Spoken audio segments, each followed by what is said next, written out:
Hi ಎಲ್ಲೋ friends, ಎಲ್ಲರಿಗೂ ದೀತೂಸ್ ಕಿಚನ್ಗೆ ಸ್ವಾಗತ. ನಾನಿವತ್ತು ಸ್ವಲ್ಪ ಡಿಫ್ರೆಂಟಾಗಿ ಸ್ಪೆಷಲ್ ಡಿಶ್ ಮಾಡ್ತಾಯಿದ್ದೀನಿ. ಅದು ಬಂದು ನಾನಿವಾಗ ಆ ಪೇಪರ್ ಅವಲಕ್ಕಿಯಿಂದ ನಾನು ಕೋಸಂಬರಿ ಮಾಡಿ ತೋರಿಸ್ತಾ ಇದ್ದೀನಿ. ನೀವು ಸಾಮಾನ್ಯವಾಗಿ ಹೆಸರು ಬೇಳೆಲಿ ಕೋಸಂಬರಿ ಮಾಡೋದು ಕೇಳಿದ್ದೀರಾ. ನಾನಿವತ್ತು ಪೇಪರ್ ಅವಲಕ್ಕಿಯಿಂದ ಕೋಸಂಬರಿ ಮಾಡೋದು ಹೇಳ್ಕೊಡ್ತಾ ಇದ್ದೀನಿ. ಮೊದಲಿಗೆ ನಾನು ಒಂದು 2 ಟೇಬಲ್ ಸ್ಪೂನಷ್ಟು ಎಣ್ಣೆ ಹಾಕ್ಕೊಳ್ತಾ ಇದ್ದೀನಿ. ಇದಕ್ಕೆ ನಾನು 1/4 ಟೇಬಲ್ ಸ್ಪೂನಷ್ಟು ಸಾಸಿವೆ ಹಾಕ್ಕೊಳ್ತಾ ಇದ್ದೀನಿ. ತುಂಬ ಈಸಿ ಇರುತ್ತೆ ರೆಸಿಪಿ, ಬೇಗ ಯಾರು ಬೇಕಾದರೂ ಟ್ರೈ ಮಾಡ್ಬೋದು, ಬೇಗ ಆಗುತ್ತೆ. ಸ್ವಲ್ಪ ಸಾಸಿವೆ ಚಡಪಟ ಅಂದಮೇಲೆ ನಾನು 1 ಟೇಬಲ್ ಸ್ಪೂನಷ್ಟು ಕಡಲೆಬೇಳೆ ಹಾಕ್ಕೊಳ್ತಾ ಇದ್ದೀನಿ. ನೆಕ್ಸ್ಟ್ ನಾನು ಇದಕ್ಕೆ ಸ್ವಲ್ಪ ಗೋಡಂಬಿ ಕೂಡ ಹಾಕ್ಕೊಳ್ತಾ ಇದ್ದೀನಿ. ತುಂಬ ಟೇಸ್ಟಿಯಾಗಿರುತ್ತೆ ಈ ಅವಲಕ್ಕಿ ಕೋಸಂಬರಿ. ಸ್ವಲ್ಪ ಡಿಫ್ರೆಂಟ್ ಆಗಿದೆ ಅಲ್ಲ, ಯಾರೂ ಈ ಥರ ನಾರ್ಮಲಾಗಿ ಯಾರೂ ಮಾಡೋದಿಲ್ಲ. ನಾನು ಮಾಡಿ ತೋರಿಸ್ತಾ ಇದ್ದೀನಿ. ತುಂಬ ಟೇಸ್ಟಿಯಾಗಿರುತ್ತೆ, ತುಂಬ ಚೆನ್ನಾಗಿರುತ್ತೆ. ನೋಡಿ, ಈ ರೀತಿ ಸ್ವಲ್ಪ ಗೋಡಂಬಿ ಸ್ವಲ್ಪ ಕಲರ್ ಚೇಂಜ್ ಆದಮೇಲೆ ನಾನಿವಾಗ ಒಂದು ಹಸಿಮೆಣಸಿನ್ಕಾಯಿನ ಸಣ್ಣದಾಗಿ ಕಟ್ ಮಾಡಿ ಹಾಕ್ಕೊಳ್ತಾ ಇದ್ದೀನಿ. ನಿಮಗೆ ಸ್ವಲ್ಪ ಖಾರ ಬೇಕು ಅಂದರೆ ಇನ್ನೊಂದು ಹಾಕ್ಕೊಳ್ಬೋದು.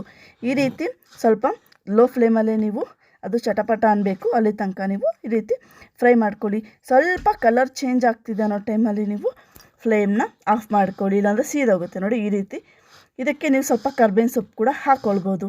ನೆಕ್ಸ್ಟ್ ನಾನಿವಾಗ ಇದು ನೋಡಿ ರೆಡಿಯಾಗಿದೆ.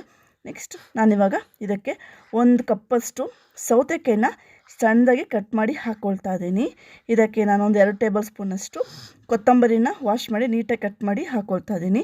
ಇದಕ್ಕೆ ನಾನು 1 ಕಪ್ಪಷ್ಟು ಹಸಿ ತೆಂಗಿನಕಾಯಿನ ತುರಿದು ಹಾಕ್ಕೊಳ್ತಾ ಇದ್ದೀನಿ. ನಾನಿವಾಗ ಇದಕ್ಕೆ 1 ಕಪ್ಪಷ್ಟು ದಾಳಿಂಬೆ ಕೂಡ ಹಾಕ್ಕೊಳ್ತಾ ಇದ್ದೀನಿ. ತುಂಬ ಹೆಲ್ದಿಯಾಗಿದೆ ಈ ರೆಸಿಪಿ, ತುಂಬ ಈಸಿ ಕೂಡ ಇದೆ. ಈಗ ನಾವು ಒಗ್ಗರಣೆ ಮಸಾಲೆ ಹಾಕ್ಕೊಳ್ತಾ ಇದ್ದೀನಿ.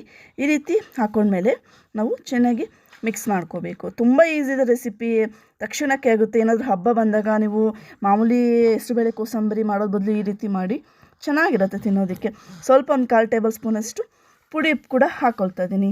ಈ ರೀತಿ ಎಲ್ಲ ಹಾಕ್ಕೊಂಡು ನಾವು ನೀಟಾಗಿ ಮಿಕ್ಸ್ ಮಾಡ್ಕೋಬೇಕಾಗುತ್ತೆ. ನೋಡಿ, ಈಗ ತೆಂಗಿನಕಾಯಿ, ಕೊತ್ತಂಬರಿ, ಸೌತೆಕಾಯಿ ಎಲ್ಲ ನೀಟಾಗಿ ಮಿಕ್ಸ್ ಆಗಬೇಕು.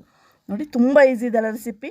ನೀವೇನಾದರೂ ಹೊಸದಾಗಿ ನನ್ನ ಚಾನಲ್ನ ನೋಡ್ತಾ ಇದ್ದರೆ ಈಗಲೇ ಸಬ್ಸ್ಕ್ರೈಬ್ ಮಾಡ್ಕೊಳ್ಳಿ. ಖಂಡಿತವಾಗ್ಲೂ ನಿಮಗೆ ಈ ರೆಸಿಪಿ ಇಷ್ಟ ಆಗುತ್ತೆ. ಇಷ್ಟ ಆದರೆ ಏನು ಮಾಡಿ, ಲೈಕ್ ಮಾಡಿ, ಶೇರ್ ಮಾಡಿ, ಕಮೆಂಟ್ ಮಾಡಿ. ಅಷ್ಟೇ ಅಲ್ಲ, ನಿಮ್ಮ ಸ್ನೇಹಿತರಿಗೆ ಅಥವಾ ನಿಮ್ಮ ಫ್ಯಾಮಿಲಿ ಮೆಂಬರ್ಸ್ಗೆಲ್ಲ ಶೇರ್ ಮಾಡಿ. ಈ ರೀತಿ ಡಿಫ್ರೆಂಟ್ ಆಗಿರೋ ಕೋಸಂಬರಿನ ಅವರು ಕೂಡ ಟ್ರೈ ಮಾಡಲಿ. ಈಗ ನಾನು ನೋಡಿ ಪೇಪರ್ನ ಅವಲಕ್ಕಿ ಹಾಕ್ಕೊಳ್ತಾ ಇದ್ದೀನಿ. ನೀವು ನೋಡ್ತಾ ಇರ್ಬೋದು, ನಾನಿಲ್ಲಿ 1.5 ಕಪ್ಪಷ್ಟು ಪೇಪರ್ ಅವಲಕ್ಕಿ ಯೂಸ್ ಮಾಡ್ತಾ ಇದ್ದೀನಿ. ನೋಡಿ, ಡಿಫ್ರೆಂಟ್ ಆಗಿದೆ ಅಲ್ಲ, ಟೇಸ್ಟ್ ಕೂಡ ಹಾಗೆ ಇರುತ್ತೆ, ಚೆನ್ನಾಗಿರುತ್ತೆ. ನೋಡಿ, ಈ ರೀತಿ ನೀಟಾಗಿ ಮಿಕ್ಸ್ ಮಾಡ್ಕೊಳ್ಳಿ. ಒಂದೇ ಥರ ರೆಸಿಪಿ ಮಾಡಿ ಬೇಜಾರಾಗಿದೆ. ಈ ಥರ ಡಿಫ್ರೆಂಟಾಗಿ ರೆಸಿಪಿ ನೀವು ಮಾಡ್ತಾ ಇರ್ಬೋದು. ನಿಮಗೇನಾದರೂ ಏನಾದ್ರು ಐಡಿಯಾ ಬೇಕು ಅಂದರೆ ನನ್ನ ಚಾನಲ್ನ ವಿಸಿಟ್ ಮಾಡಿ. ನಿಮಗೆ ಅಲ್ಲಿ ಇದೇ ಥರ ಎಷ್ಟೊಂದು ವೀಡಿಯೋಸ್ನ ಅಪ್ಲೋಡ್ ಮಾಡಿದ್ದೀನಿ. ಅದೊಂದು ರೆಸಿಪಿನ ನೀವು ಟ್ರೈ ಮಾಡಿ ನನಗೆ ಕಮೆಂಟ್ ಮಾಡಿ. ಖಂಡಿತವಾಗ್ಲೂ ಈ ರೆಸಿಪಿ ನಿಮಗೆ ಇಷ್ಟ ಆಗಿದೆ ಅಂತ ಅಂದ್ಕೊಂಡಿದ್ದೀನಿ. ಇಷ್ಟ ಆದರೆ ಏನು ಮಾಡಿ, ಜಸ್ಟ್ ನೋಡೋದಲ್ಲ, ಒಂದು ಲೈಕ್ ಕೂಡ ಕೊಡಿ. ನೋಡಿ, ಅರ್ಧದಷ್ಟು ನಿಂಬೆಹಣ್ಣು ನಾನಿಲ್ಲಿ ಸ್ಕ್ವೀಸ್ ಮಾಡ್ಕೊಳ್ತಾ ಇದ್ದೀನಿ. ಸ್ವಲ್ಪ ಹುಳಿ, ಸ್ವಲ್ಪ ಖಾರ, ತುಂಬ ಚೆನ್ನಾಗಿರುತ್ತೆ ಈ ಕೋಸಂಬರಿ. ಈ ವಿಡಿಯೋಸ್ನ ಏನು ಮಾಡಬೇಕು, ನೀವು ಫುಲ್ ನೋಡಿ ನಿಮ್ಮ ಸ್ನೇಹಿತರಿಗೆ, ಫ್ಯಾಮಿಲಿ ಮೆಂಬರ್ಸ್ಗೆಲ್ಲ ಶೇರ್ ಮಾಡಿ. ಇದೇ ರೀತಿ ಡಿಫ್ರೆಂಟಾಗಿ ನೀವು ಕೂಡ ಮನೇಲಿ ರೆಸಿಪಿ ಟ್ರೈ ಮಾಡಿ ನನಗೆ ಕಮೆಂಟ್ ಮಾಡಿ. ಇಷ್ಟೊತ್ತು ನನ್ನ ವೀಡಿಯೋಸ್ನ ನೋಡೋದಕ್ಕೆ ನಿಮಗೆಲ್ಲರಿಗೂ ಥ್ಯಾಂಕ್ಸ್. ಇದೇ ರೀತಿ ಎಲ್ಲ ರೆಸಿಪಿ ಕೂಡ ಟ್ರೈ ಮಾಡಿ. Thanks for watching. Please don't forget to subscribe Deetu's kitchen. Thank you.